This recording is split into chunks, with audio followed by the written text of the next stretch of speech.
Bonjour à tous et bienvenue dans ce tout premier weekly vlog sur ma chaîne.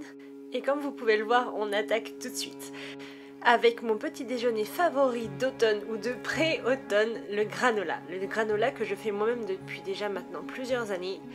Donc là, ce que j'ai fait, c'est que j'ai mis des flocons d'avoine et j'ai mis directement des mélanges tout prêts que j'avais achetés chez Action. Et ils sont d'ailleurs très bons, si vous avez l'occasion de les tester, allez-y, c'est pas très cher et puis ça tient bien au corps et puis c'est de bons produits pour le coup, auxquels j'ajoute un petit peu de sirop d'agave pour pouvoir les avoir légèrement ensemble, mais pas trop parce que c'est pas non plus ce que je recherche, je ne cherche pas à avoir ces gros chunks de granola, je préfère en fait quand ils restent détachés, détachés on va dire, parce que en réalité la seule chose que je fais c'est les faire légèrement torréfier. Donc là ce que je fais c'est que j'utilise le air fryer. Donc alors ça c'est vraiment génial hein, pour faire tout cuire, hein. Tout fonctionne dedans, franchement ça consomme peu, hein, ça va assez vite et honnêtement c'est vraiment l'outil génial en cuisine quand on ne veut pas servir de la plaque, quand on ne veut pas servir du four parce qu'il fait trop chaud, parce que la flemme de l'allumer parce que bah, c'est quand même long. Et donc là j'attends qu'il soit exactement comme ça, c'est-à-dire tout bien tout doré, et puis ça, comme ça, c'est là qu'il est le meilleur. Donc je le prends, je le mets dans un saladier le temps qu'il refroidisse, et puis étant donné que j'en avais fait énormément, j'en ai eu de quoi faire 2 tournées, donc je vais faire la deuxième tournée directement dans la foulée. Elle va d'ailleurs être un peu plus rapide à être faite, étant donné que l'appareil était déjà bien chaud.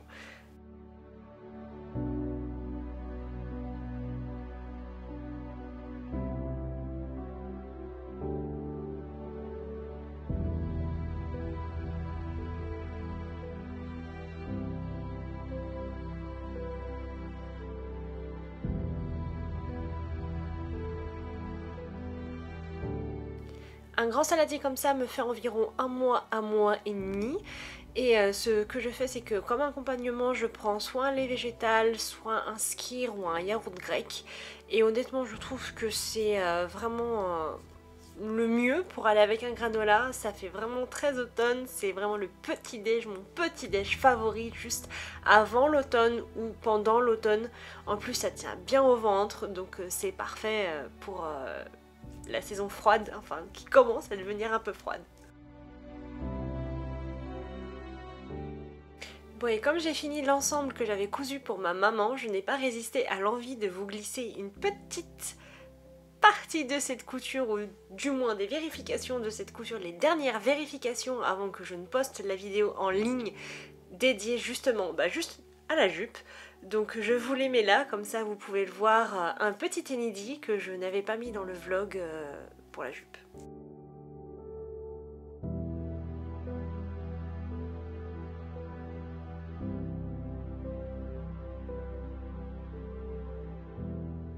Et comme tout ce travail donne soif, et ben j'ai fait un thé. Et si vous suivez mes vlogs depuis un petit moment, vous allez peut-être reconnaître ce thé que ma maman avait acheté au Café Brocante où nous étions allés il y a un petit moment maintenant. J'avais fait une vidéo haul et une vidéo qui montrait un petit peu tout ce qu'il y avait dans la brocante. Donc c'est ce thé là, donc si vous ne l'avez pas vu, n'hésitez pas à aller la visionner. Elle est... et ben c'est le chapitre 1 en fait, c'est tout simplement le chapitre 1 depuis la reprise des vlogs.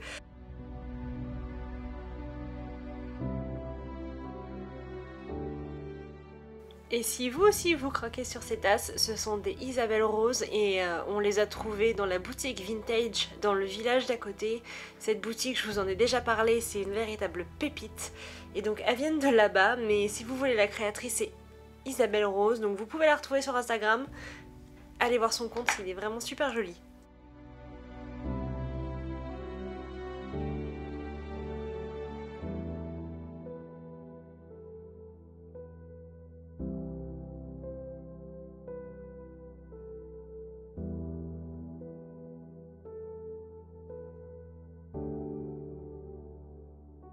Et qui dit projet de couture terminé, dit nouveau projet de couture à commencer. Alors je suis hyper contente de commencer ce projet que je commence énormément à l'avance parce que c'est censé être ma robe pour Noël. Oui, je suis très en avance, mais ça va être un très gros projet en vrai. Vous verrez au fur et à mesure des vidéos quand je les sortirai. je pense que ça sera le calendrier, pour le coup ça sera les vlogmas. Les vlogmas seront basés sur cette couture. Donc là, comme vous pouvez le voir, je suis en train d'assembler les feuilles, enfin de regarder avant l'assemblage les feuilles A0 parce qu'il y en a 3. 3 très grandes feuilles en A0, ça prend énormément de place, donc je fais attention au placement. Et si vous voulez voir l'unboxing de ce patron, allez directement voir ou ici sur YouTube dans les shorts ou les réels sur Instagram, c'est la partie 1 des unboxings et c'est une robe de Truly Victorians. Donc ça c'est une marque que j'adore, honnêtement les patrons sont magnifiques.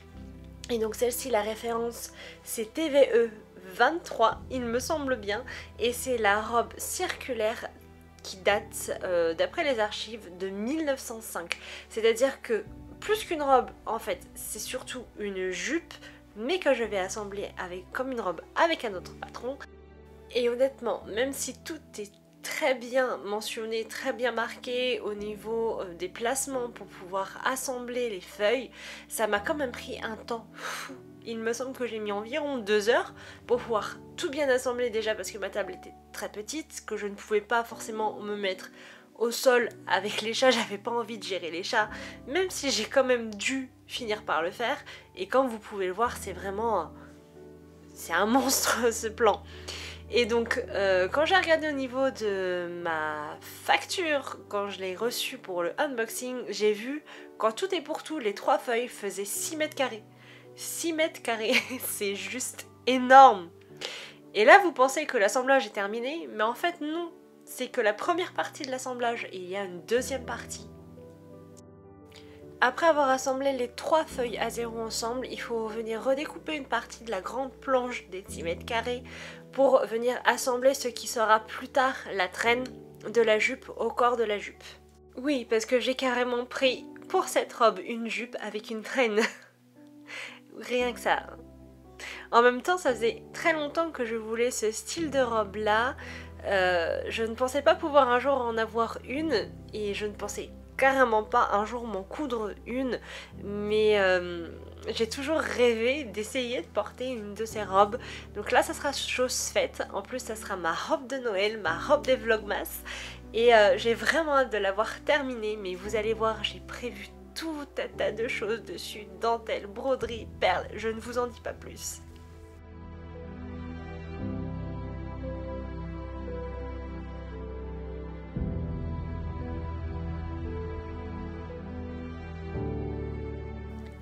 Une fois les découpes terminées, je retourne sur ma table et je vais venir assembler donc mes 2 nouvelles feuilles ensemble.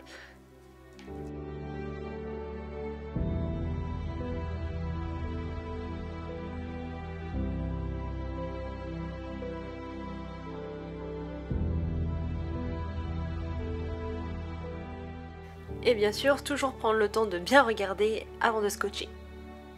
Et je n'ai pas résisté à l'envie de vous glisser un tout petit aperçu du tissu. Bon, vous l'avez déjà vu en vrai dans un haul que je vous avais mis sur ma chaîne, donc si vous ne l'avez pas vu, allez le voir. C'est le chapitre 2 des hauls. Et donc elle sera cousue dans ce magnifique satin de coton de chez les Coupons de Saint-Pierre. Donc si vous voulez aller le trouver, vous pouvez le retrouver. La référence est toujours sur le site. Et comme vous pouvez le voir, la pièce de la jupe est assez grande.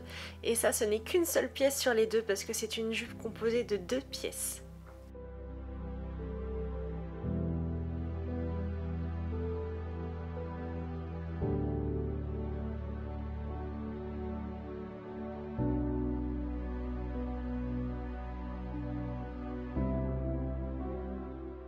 Et changement de décor, je suis allée visiter le musée du textile à Lavelanet en Ariège. Donc il a quand même fallu un petit moment de route, mais franchement ça valait le coup. C'est un bon musée qui montre les vieilles machines de filage, de cartage, de tissage, en fait un petit peu tout du commencement de la chaîne à la fin de la chaîne, donc au produit fini. Donc là, comme vous pouvez le voir, il y avait un panneau où on pouvait toucher directement les différentes matières.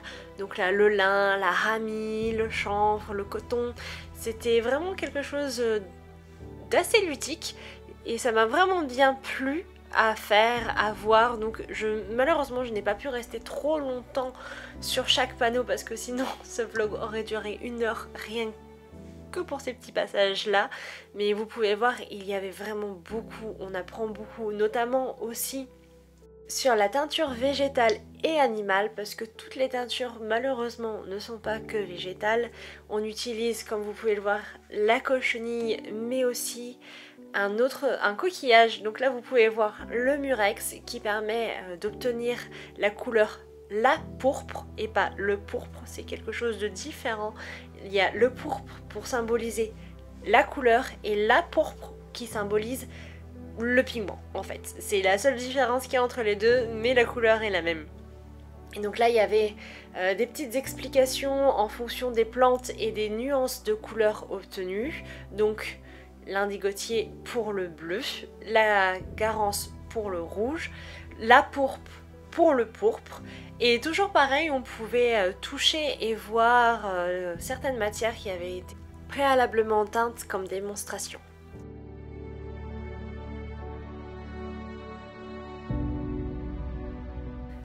Et après la récolte et la démonstration des pigments, il est temps de passer à la teinture des fibres. Donc vous pouvez voir ici 2 grands chaudrons de teinture d'époque. Et quelques exemples de métiers à tisser.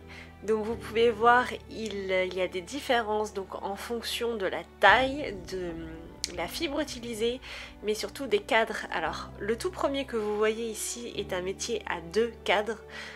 Ensuite celui juste ici c'est un métier à 4 cadres. Et celui du fond, le gros, il me semble avoir vu que c'était un grand métier à cadre simple, mais je pouvais pas vraiment voir même en zoomant. Et comme je vous l'ai dit, c'était une visite assez dynamique. Là par exemple on pouvait encore toucher un tissu. Alors je ne sais pas à quoi servait ce tissu, mais il me semble quand même que c'était du chanvre, mais je ne peux pas être sûre à 100% étant donné qu'il n'y avait pas de panneau. Et l'autre chose que j'ai bien aimé aussi, c'est cette petite reconstitution de scène de vie avec un superbe métier à tisser en plein milieu. Franchement il est énorme et il était magnifique. Et on voyait à côté la petite cuisine et le lit telle une maison d'époque, toute petite, toute exiguë, mais quand même on pouvait mettre de quoi travailler. Et alors une autre chose qu'on a vu aussi, qu'on a beaucoup vu lors de cette visite, c'est ces énormes cônes et bobines de fil. Il y en avait partout. Et puis bien évidemment, encore un métier. Alors je sais qu'il y a des différences selon les métiers, que certains sont faits plus pour une fibre que pour une autre, mais il n'y avait pas forcément les écriteaux, donc je peux pas vraiment vous dire pour tous les métiers à quoi ils pouvaient servir. Évidemment, pour pouvoir tisser sur un métier à tisser, il faut des navettes. Donc il y avait un large pan d'histoire de la navette, c'était très instructif et ça permettait vraiment de voir l'évolution au fil des siècles et surtout la façon dont elles étaient fabriquées. Et j'ai vraiment adoré cette partie-là avec encore les vieux outils de fabrication des navettes. Et comme vous pouvez le voir, il y avait une grande variété de navettes de mise en exposition. Et qui dit fabrication textile dit aussi industrie. Donc là on va rentrer dans la partie des machines industrielles. Donc comme vous pouvez le voir, les métiers sont plus imposants, ils sont plus grands et bien évidemment on peut faire des surfaces bien plus grandes que sur les métiers domestiques.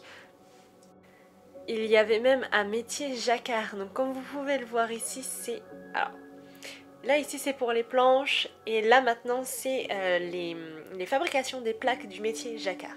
Et là vous pouvez voir le métier jacquard, c'est un métier énorme. Franchement mis à côté on ne paraît tout petit, il faut carrément une échelle pour monter en fil et les fils en dessus, c'est impressionnant.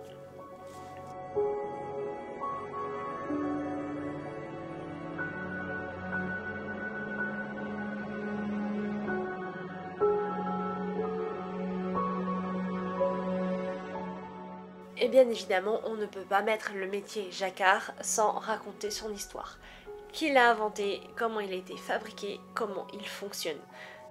C'est une partie de l'histoire que je ne connaissais pas bien. Le métier jacquard, c'est pas quelque chose que j'ai vraiment appris en profondeur lors de mes études de couture. Donc j'étais assez contente de pouvoir redécouvrir ce jacquard et comment la machine avait été inventée et par qui, et son petit historique quoi. Et là, vous pouvez voir l'évolution du métier jacquard. Donc là, il me semble que c'est environ une machine qui date des années 50 et qui était faite pour faire des rubans. Donc là, c'est une machine exclusivement réservée au jacquard sur ruban.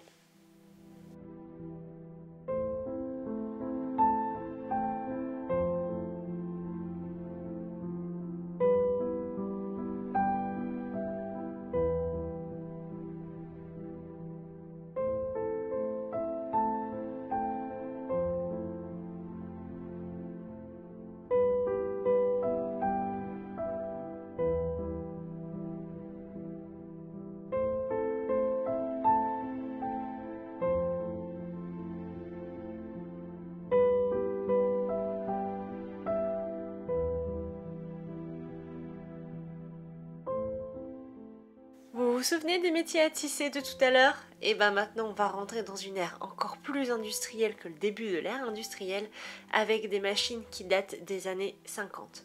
Donc même peut-être même 40. Donc là ce sont des grosses, vraiment grosses machines industrielles qui ont été construites dans ces années-là et qui permettaient d'avoir encore un meilleur rendement que les précédentes.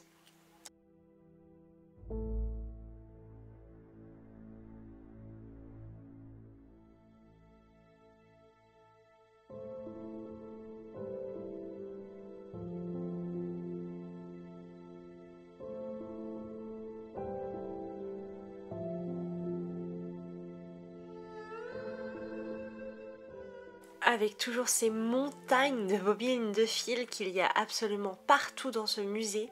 Vraiment c'est super de pouvoir voir autant de cônes de fil différents, de couleurs différentes et de matières différentes. C'est vraiment quelque chose qui est très très intéressant au sein même du musée et que j'ai beaucoup apprécié. Même si ça me fait quand même un petit pincement au cœur de savoir que ces bobines restent dans un musée et qu'elles ne seront pas utilisées, c'est quand même du bon matériel, c'est du matériel qui a été fait il y a un petit moment maintenant, c'est du fil solide qui est toujours là, où la couleur est toujours assez vivante et ça me fait quand même mal au cœur de savoir qu'elles vont rester là à prendre la poussière et qu'elles ne seront pas utilisées.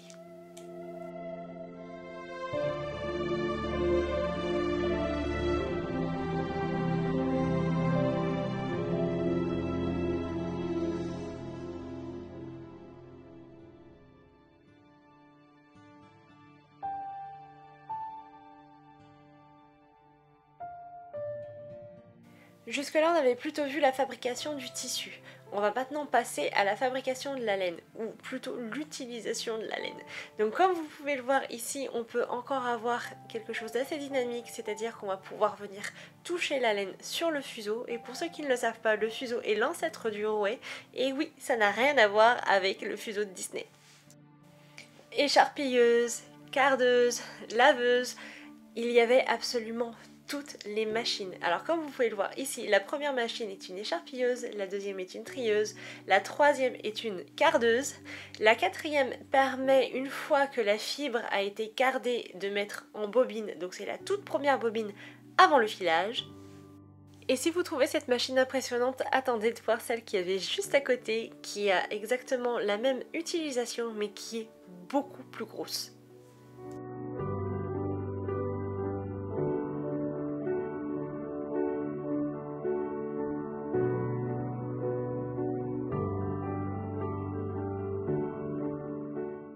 Et vous avez ici une machine à faire des pelotes. Donc comme vous pouvez le voir, on pouvait faire énormément de pelotes sur cette machine. Et il faut vous dire que cette machine n'était pas électrifiée.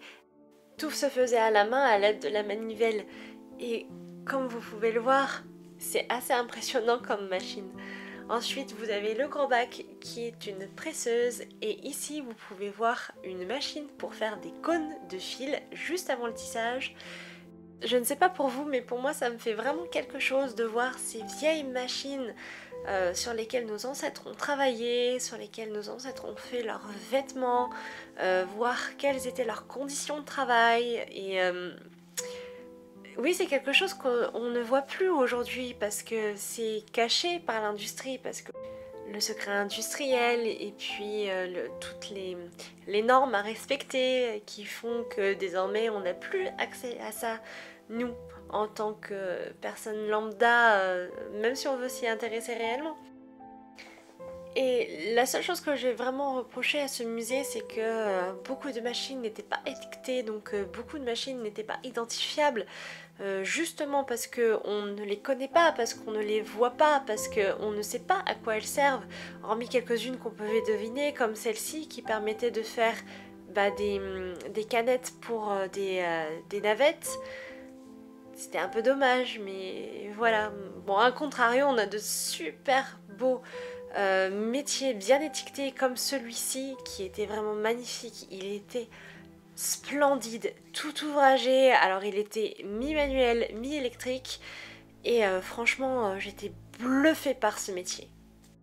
Et puis sans transition ou presque, je suis rentrée à la maison et la première chose que j'ai fait, c'est me remettre à la couture de ma jupe pour ma robe de Noël.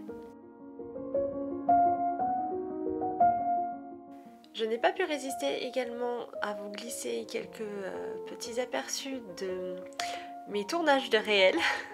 Donc comme vous pouvez le voir, c'est assez laborieux, je vais changer énormément de place, je vais revenir, partir, aller chercher quelque chose, et puis enfin c'est assez archaïque, tout bouge tout le temps, et là en fait c'est juste le commencement d'un mini projet couture que je ne vous montrerai qu'en réel une fois qu'il sera terminé et qu'il sera monté. Donc si vous voulez le voir, il faudra vous abonner à ma chaîne ici sur YouTube ou à mon compte Instagram ou mon compte TikTok si vous avez un compte TikTok.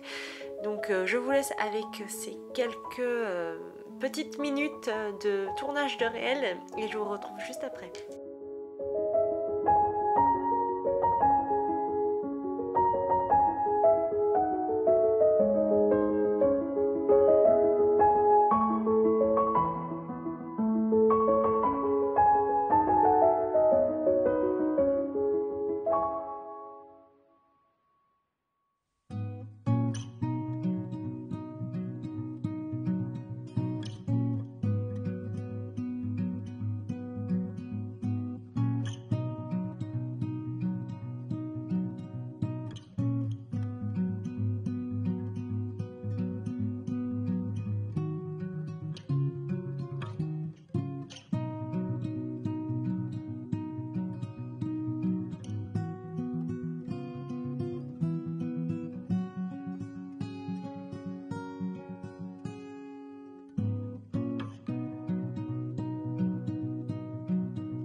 Et j'ai aussi pris le temps durant cette semaine enfin de bloquer mon châle Neroli de Wouliette. Donc ça faisait un petit moment qu'il était terminé, maintenant honte à moi, il patientait tranquillement dans l'armoire et puis il attendait d'être bloqué pour être porté cet automne. Donc là j'ai vu qu'on était presque mi-septembre et je me suis dit bon, il est peut-être temps de s'y mettre. Si je veux pouvoir l'avoir cet automne, il faut bien le bloquer. Donc c'est chose faite. Donc là je suis en train d'installer les petits carrés. Alors normalement c'est des carrés pour le sport, hein. C'est à mettre dans une salle de sport au sol si vous voulez une salle de sport chez vous. Nous on a carrément détourné ça pour faire un tapis de blocage pour les tricots et pour le crochet. On avait acheté ça juste avant le déménagement chez Action, donc c'était il y a un moment maintenant, c'est il y a presque 6 mois. Je ne sais pas s'ils en ont toujours, s'ils le vendent toujours.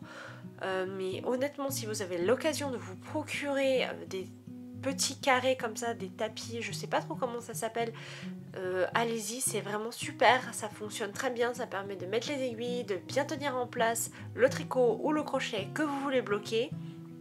Et c'est vraiment une alternative simple et économique, peut-être à la différence des grands cadres de blocage qu'on peut voir des fois chez des professionnels. Donc franchement, si vous avez l'occasion, allez-y, foncez, parce que ce sont vraiment très très bien.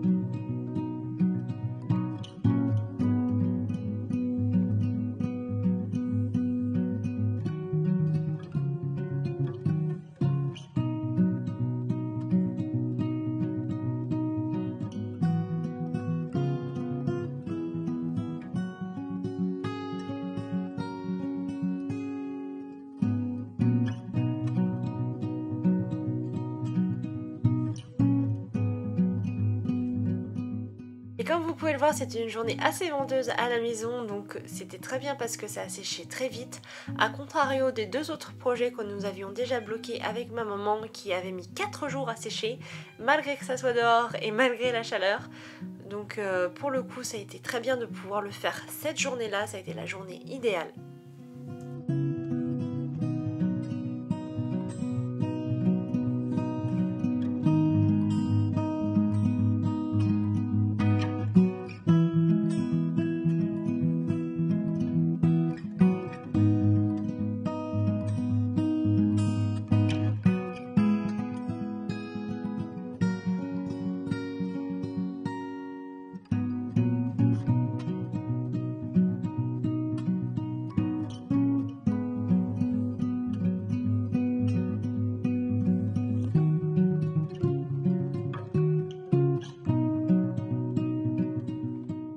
Je ne vous montre pas le résultat du blocage tout de suite, vous le verrez un peu plus tard, probablement en réel ou en shorts, parce que je voudrais faire quelques petites choses comme ça et quelques photos.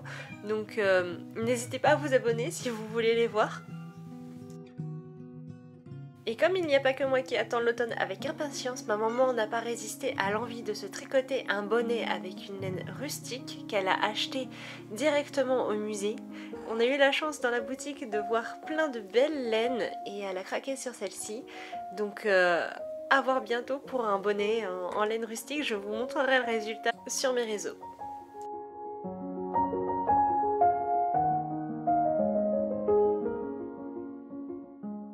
Et puis l'automne m'inspirant sûrement, j'ai décidé qu'il était temps que je teste la couture à la bougie. Donc c'est chose faite, vous pouvez voir, j'ai passé une soirée entière à coudre à la bougie. Honnêtement, c'est une expérience que je ne pense pas réitérer, parce que l'air de rien, ça fait travailler énormément les yeux. Donc je pense que je continuerai de faire avec ma lampe à broder à l'avenir, parce que pour moi c'est vraiment pas l'idéal. Et donc là, comme vous pouvez le voir, je travaille sur la jupe de ma robe de Noël et donc je suis venue monter les fermetures et je peux vous dire qu'il y en avait beaucoup. J'y ai passé toute la soirée déjà parce que c'était la première fois que je montais ces types de fermetures là, mais aussi parce que la bougie n'a pas vraiment aidé, je voyais pas très bien ce que je faisais. J'aurais peut-être dû arrêter avant, c'était sûrement la meilleure solution, mais j'ai voulu m'entêter et c'est vraiment pas quelque chose pour moi.